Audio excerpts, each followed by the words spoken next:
സാറേ നമസ്കാരം. നമസ്കാരം. ശബരിമലയിലേക്ക് പോകാൻ നമ്മൾ മാല ഇട്ട് കഴിഞ്ഞാൽ ചില സ്ഥലത്ത് മാല ഇടുക എന്ന് പറയും, ചില സ്ഥലത്ത് വസ്ത്രം മാറുക എന്ന് പറയും. വസ്ത്രം മാറിക്കഴിഞ്ഞാൽ നമ്മൾ അനുഷ്ഠിക്കേണ്ട ചില ചിട്ടവട്ടങ്ങളുണ്ട്. കറുപ്പുമാണ് ശബരിമലയിലേക്ക് പോകാൻ മാല ഇട്ട ഒരാളുടെ വസ്ത്രം എന്ന് പറയുന്നത്.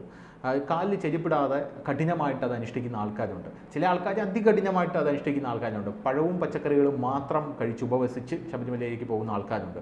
41 ദിവസത്തെ വ്രതം ഉണ്ടാകും, ചിലർ 11 ദിവസത്തെ വ്രതം ഉണ്ടാകും. അങ്ങനെ പല കാര്യങ്ങളും ഉണ്ടാകും. 18-ാം പടി ചവിട്ടാതെ വ്രതമൊന്നും എടുക്കാതെ പോകുന്ന ആൾക്കാരും ഉണ്ട് ശബരിമലയിലേക്ക്. പക്ഷേ 18-ാം പടി ചവിട്ടണമെങ്കിൽ അതിന് സെപ്പറേറ്റായിട്ടുള്ള നിഷ്ഠകളുണ്ട് എന്ന് നമുക്ക് എല്ലാവർക്കും അറിയാവുന്ന കാര്യമാണ്. ഇപ്പോൾ വരുന്ന റിപ്പോർട്ടുകൾ അനുസരിച്ച് ശബരിമലയ്ക്ക് പോകാൻ മാലയിട്ട ഒരു വിദ്യാർത്ഥി, ആ വിദ്യാർത്ഥി യൂണിഫോം ധരിച്ചു വരണം എന്നാണ് ഒരു മാനേജ്മെൻറ്റ്, ഇരിങ്ങാലക്കുടയിലെ ഒരു സ്കൂൾ പ്രിൻസിപ്പാളിൻ്റെ നിർദ്ദേശമെന്ന് പറയുന്നത്. അപ്പോൾ ഈ നിർദ്ദേശത്തിൽ പ്രതിഷേധിച്ച് വിദ്യാഭ്യാസ ഓഫീസിൽ പെട്രോൾ ഒഴിച്ച് ആ വിദ്യാർത്ഥിയുടെ രക്ഷകർത്താവ് ആത്മഹത്യാ ശ്രമം നടത്തി. ഇതൊരു വലിയ വാർത്തയൊന്നുമല്ല സാർ, ഇത് വലിയ വാർത്തയല്ല. പക്ഷേ ഞാനൊരു കാരനോട് ഒരു കാര്യം കൂടെ ചോദിക്കട്ടെ. ഇതേ സ്ഥലത്ത് പല വിദ്യാർത്ഥികൾ അവരവരുടെ ആചാരാനുഷ്ഠാനങ്ങൾ സ്കൂളുകളിൽ നടത്തുന്നുണ്ട്, ഇല്ലേ? ചില ആൾക്കാർ ഇത് കേൾക്കുമ്പോൾ ചോദിച്ചേക്കാം, ശബരിമലയിലേക്ക് പോകുന്ന മാലയിട്ട വിദ്യാർത്ഥിക്ക് എന്താ കൊമ്പുണ്ടോ എന്ന് ചോദിച്ചേക്കാം. ആ ചോദ്യം ഹിന്ദുവിന് നേരെ മാത്രമേ വരുന്നുള്ളൂ എന്നുള്ളത് കൊണ്ടാണ് ഞാനിത് ചോദിക്കുന്നത്. ഇവിടെയുള്ള മുസ്ലിം സമുദായത്തിൽപ്പെട്ട ആൾക്കാർക്ക് വെള്ളിയാഴ്ച നിസ്കരിക്കാൻ സമയം കൊടുത്തിട്ടുണ്ട്. നൊയമ്പ് പിടിക്കുമ്പോൾ അതിനായിട്ടുള്ള സർട്ടേണായിട്ടുള്ള അവർക്ക് വേണ്ട ആചാരാനുഷ്ഠാനങ്ങൾ അനുഷ്ഠിക്കാനുള്ള എല്ലാ സൗകര്യങ്ങളും സ്കൂളുകളും കോളേജുകളും എല്ലാം ഒരുക്കി കൊടുക്കുന്നുണ്ട്. എന്തിനു പറയുന്നു? കോളേജുകളിൽ നിസ്കരിക്കാൻ പള്ളിയുണ്ട്, പിന്നെ പള്ളിയില്ലാത്ത കോളേജുകളിൽ മുറിയുണ്ട്. ഈ MESന്റെ കോളേജുകളിലൊക്കെ നമുക്കറിയാമല്ലോ. ഇപ്പോൾ ക്രിസ്ത്യൻ കോളേജുകളിലും അവർ നിസ്കരിക്കാനായിട്ട് സെർട്ടേൺ ഒരു പ്ലേസ് നമുക്ക് വേണമെന്ന് പറഞ്ഞ് വലിയ രീതിയിലുള്ള പ്രക്ഷോഭം നടത്തുന്നുണ്ട്.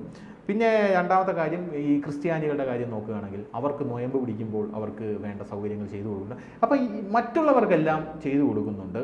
നമുക്കറിയാം ഹിജാബ് പ്രതിഷേധം, സാറിന് അറിയാമല്ലോ, കർണാടകയിൽ ഹിജാബ് പ്രതിഷേധം ഉണ്ടായപ്പോൾ ഏറ്റവും കൂടുതൽ അതിനെ അനുകൂലിച്ചത് അവരുടെ മതചിഹ്നം അവർക്ക് അത് ഫോളോ ചെയ്യാനായിട്ട് അവരെ സപ്പോർട്ട് ചെയ്യണം, അല്ലെങ്കിൽ അവരെ അനുവദിക്കണം എന്ന് പറഞ്ഞ് ഇവിടെയുള്ള മാധ്യമപ്രവർത്തകരൊക്കെ ഭയങ്കരമായിട്ട് പ്രക്ഷോഭം തന്നെ ഉണ്ടാക്കിയതാണ്. When it comes to Sabarimala ഇവരെല്ലാം ഇരട്ടത്താപ്പാണ്, നേരെ തിരിച്ചു വയ്ക്കുകയാണ്. ഇത് ശരിയാണോ? സാറിന് എന്താ തോന്നുന്നത്? അല്ല, ഈ ആർക്കും ഇട്ട് കൊട്ടിക്കളിക്കാനുള്ള ഒന്നാണോ ശബരിമല എന്ന് പറയുന്നത്? പിണറായി വിജയൻ്റെ കാലം മുതൽ തുടങ്ങിയതാണ് ഈ ശബരിമലയുടെ നേരെയുള്ള ഒരു കളി. ഈ വസ്ത്രം ധരിക്കുക എന്ന് പറയുന്നത്, അത് മാലയിട്ട് കഴിഞ്ഞാൽ അത് പിന്നെ കേരളത്തിൽ ഈ കറുപ്പ് വസ്ത്രം പണ്ടുണ്ട്, ധരിക്കുമായിരുന്നു. ഇപ്പോൾ അത് മാറ്റിയിട്ട് ഇടയ്ക്ക് കാവി ധരിക്കുന്നുണ്ട് ശബരിമലയ്ക്ക് മാലയിട്ട് കഴിഞ്ഞാൽ. ഈ കാവി ധരിച്ചു കഴിഞ്ഞാൽ ഉടനെ സംഖ്യയാക്കും കേട്ടോ, അതാണ് നമ്മുടെ നാട്. പിന്നെ തമിഴ്നാട്ടിലാണെങ്കിൽ കറുപ്പ് വസ്ത്രം, ആന്ധ്രയിൽ നീല വസ്ത്രമാണ് ധരിക്കുന്നത് എന്ന് വിചാരിച്ച് ഇവിടെ ഉള്ളൊരു നീല ധരിക്കരുത്, അവിടെ ഉള്ളൊരു കറുപ്പ് ധരിക്കരുത് എന്നൊന്നുമില്ല. ഈ വിശ്വാസത്തിനനുസരിച്ച് അപ്പം ഭക്തനാണ്, ശബരിമല പോവാൻ മാല ഇട്ടിരിക്കുകയാണ്. അതിൻ്റെ സൂചനയാണ് നൽകുന്നത്.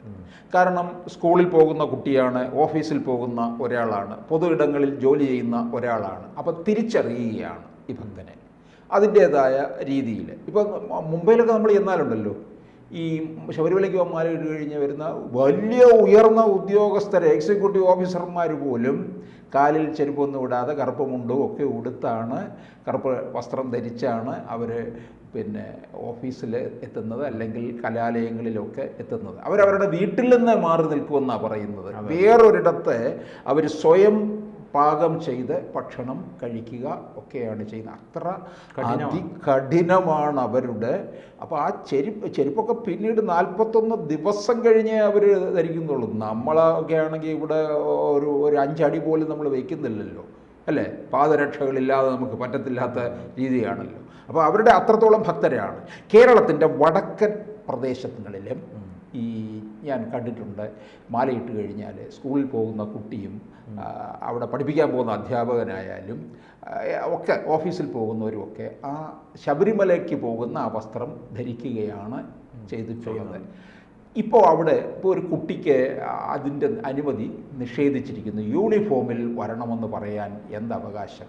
അതാണ് തുടക്കത്തിൽ ധനുഷ് പറഞ്ഞതുപോലെ, ഇത് നേരെ തിരിച്ച് മറ്റൊരു മതത്തിലുള്ള അവരുടെ ആചാരത്തെയാണ് ചോദ്യം ചെയ്തിരുന്നെങ്കിലുണ്ടല്ലോ, പിന്നെ ഒരു പ്രാവശ്യമേ ചോദ്യം ചെയ്യത്തുള്ളൂ. ആ ആളിൻ്റെ നാവ് പിഴുതെടുക്കും. അത് വേറൊരു കാര്യം കൂടെ ഞാൻ സാറിനോടൊന്ന് പറയാം. അതായത് ശബരിമല പ്രക്ഷോഭം നടന്നപ്പോൾ അയ്യപ്പ സ്വാമിയെ ഇവിടെ ഒരുപാട് പേര് അപമാനിച്ചു.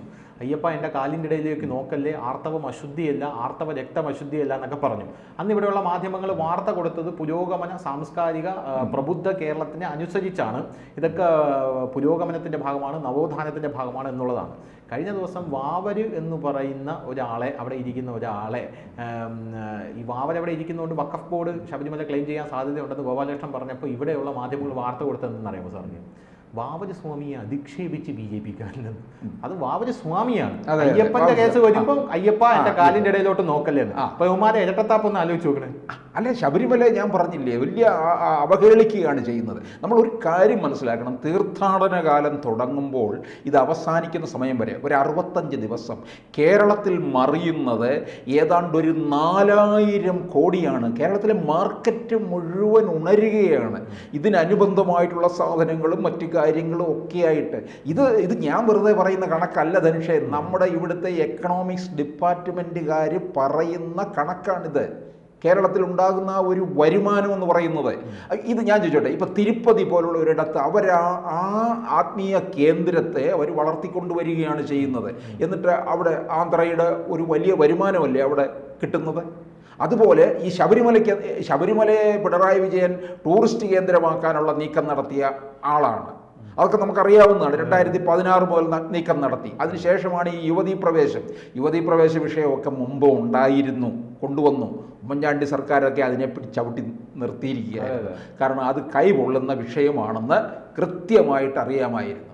അപ്പോൾ ഈ കേരളത്തിൻ്റെ ഈ വടക്കൻ ഭാഗങ്ങളിലാണ് ഈ കൂടുതലും കുട്ടികളും മുതിർന്നവരും ഒക്കെ ഈ വേഷം ധരിക്കുന്നത്. അവർ അത് ഭക്തി സൂചകമായിട്ട് തന്നെയാണ്. ഇതിനകത്തല്ലാതെ മറ്റ് മതത്തെ അധിക്ഷേപിക്കുകയോ ഒന്നും തന്നെ ചെയ്യുന്നതല്ല.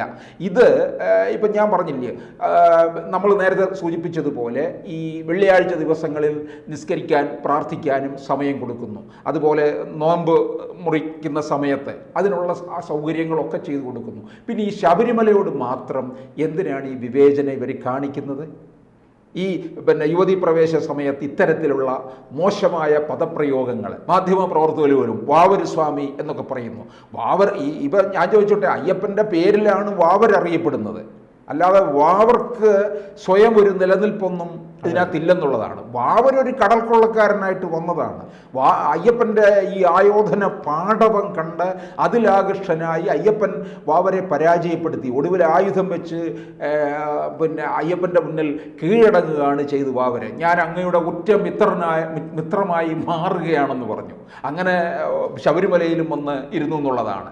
അപ്പം ഈ ഒരാൾ പറഞ്ഞതിനെ മാറ്റി ഒടിക്കുന്ന രീതിയാണ് ഇവിടെ ഉണ്ടായിട്ടുള്ളത് ഈ വഖഫ് ബോർഡിൻ്റെ കാര്യത്തിനകത്ത്.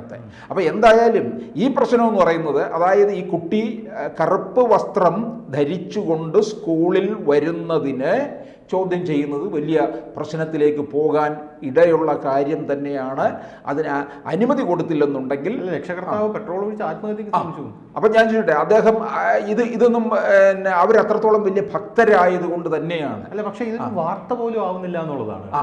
ഇത് ഏറ്റവും വലിയ വാർത്തയാണ്. ശബരിമല അതിൻ്റെ എത്രയോ കാലം ശബരിമലയെ തകർക്കാനുള്ള ശ്രമം നടത്തിയിട്ടുണ്ടെന്നറിയാമോ പലരും? പണ്ട് മുതലേ ശബരിമല തീവച്ച കഥ മുതലേ അതൊക്കെ ഞാനിവിടെ പറഞ്ഞു കഴിഞ്ഞാലുണ്ടല്ലോ, അതൊക്കെ വർഗീയ പ്രശ്നങ്ങളായി മാറുമെന്നുള്ളതാണ്. അത് നമ്മൾ അങ്ങനെ ഒരു വർഗീയ ലഹളയിലേക്ക് നമ്മൾ ഒരിക്കലും ഇടാൻ പാടില്ല എന്നുള്ളതാണ്. ഈ ശബരിമലയിൽ വരുന്നത് ക്രൈസ്തവർ വരുന്നുണ്ട്, മുസ്ലിം സമുദായത്തിൽപ്പെട്ടവർ വരുന്നുണ്ട്, അവർ കെട്ട് നിറച്ച് വരുന്നുണ്ട്. എനിക്കറിയാവുന്നവരാണ്. 18ാം പടി കയറി വന്ന് ശബരിമലയിൽ ചെയ്യേണ്ടതായ എല്ലാ വഴിപാടും ചെയ്താണ് അവരവിടെ നിന്ന് പോകുന്നത്. എല്ലാ കൊല്ലവും വരുന്നുണ്ടെന്നുള്ളതാണ്. ഇപ്പോൾ ഗുരുവായൂർ പരിസരത്ത് നോക്കിക്കേ, കച്ചവടം ചെയ്യുന്നതിൽ നല്ല പങ്ക് മുസ്ലിം സമുദായത്തിലുള്ളവരാണ്. അപ്പം നമ്മൾ ഈ ഒരു മതേതര സ്വഭാവം ആണ് പുലർത്തുന്നത്. അയ്യപ്പൻ ഏറ്റവും വലിയ മതേതര സ്വഭാവം കാണിച്ചു കൊടുത്തിട്ടുള്ള ആളാണ്. അതുകൊണ്ടാണ് അയ്യപ്പൻ ശാസ്താവിലേക്ക് വിലയം പ്രാപിച്ചപ്പോൾ പറഞ്ഞു, എൻ്റെ മിത്രത്തിനും ഇവിടെ ഒരു ഇടം കൊടുക്കണം. അതുകൊണ്ടാണ് 18ാം പടിയുടെ വലതുഭാഗത്തായിട്ട് അയ്യപ്പൻ്റെ ശ്രീകോവിലിൽ നിന്ന് ഒരു 100 മീറ്റർ മാറി ഈ വാവര് നടയും നിൽക്കുന്നത്.